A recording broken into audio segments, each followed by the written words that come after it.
മുഖ്യമന്ത്രിയെ രൂക്ഷമായി വിമർശിച്ച് തൃശൂർ അതിരൂപത മുഖപത്രം കത്തോലിക്ക സഭ. സർവ്വമേഖലയിലും ഭരണം കുത്തഴിഞ്ഞു കിടക്കുമ്പോഴും നികുതി കൂട്ടി ജനങ്ങളെ കൊള്ളയടിക്കുകയാണെന്ന് കുറ്റപ്പെടുത്തൽ. സർക്കാർ സഞ്ചരിക്കുന്നത് ഏകാധിപത്യത്തിന്റെ വഴിയിലൂടെയാണെന്നും വിമർശനം. ചീറിപ്പായുന്നത് ഏകാധിപത്യത്തിന്റെ വഴിയിലോ എന്ന ലേഖനത്തിലാണ് സർക്കാരിനും മുഖ്യമന്ത്രിക്കുമെതിരെ രൂക്ഷ വിമർശനം ഉന്നയിക്കുന്നത്. EMSന്റെ പാരമ്പര്യമുള്ള മുഖ്യമന്ത്രിക്ക് നികുതി കൊടുക്കുന്ന പാവങ്ങളുടെ പ്രതിഷേധം കാണാൻ കഴിയാത്തത് എന്തുകൊണ്ടാണെന്ന് ലേഖനത്തിലൂടെ ചോദിക്കുന്നു. ജനകീയ പ്രതിഷേധം ഭയന്നാണ് കമ്മ്യൂണിസ്റ്റ് മുഖ്യമന്ത്രി ഭീരുവിനെ പോലെ അകമ്പടി വാഹനങ്ങൾക്ക് നടുവിൽ സഞ്ചരിച്ച് ലക്ഷങ്ങൾ ദൂർത്തടിക്കുന്നത്.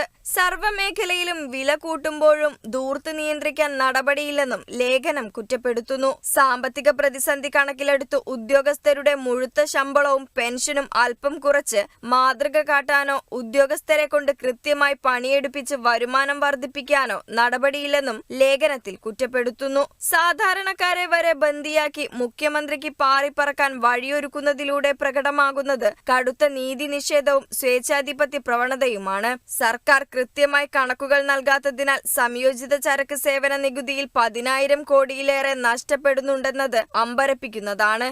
കേന്ദ്രത്തെ കുറ്റം പറഞ്ഞിരുന്ന് സ്വയം ചുമതലകളിൽ വീഴ്ച വരുത്തുന്നതിനെ ജനദ്രോഹ നടപടിയെന്ന് പ്രതിപക്ഷം പറയുന്നതിനെ തള്ളിക്കളയാനാകില്ല. KSEB, വാട്ടർ അതോറിറ്റി എന്നിവിടങ്ങളിലെ കുത്തകകളുടെ കുടിശ്ശിക പിരിച്ചെടുക്കാതെ സാധാരണക്കാരുടെ പോക്കറ്റിൽ നിന്നും നികുതി ഊറ്റിയെടുക്കാനാണ് സർക്കാർ മുന്നിട്ടിറങ്ങുന്നത്. കേരളം ഒരു അടിയന്തരാവസ്ഥയുടെ കരിനിഴലിൽ കഴിയേണ്ട ദുർഗതിയിലാണെന്നും ആരും പ്രതിഷേധിക്കരുതെന്നാണ് കേരളത്തിന്റെ പുതിയ അവസ്ഥയെന്നും ലേഖനത്തിൽ ആരോപിക്കുന്നു.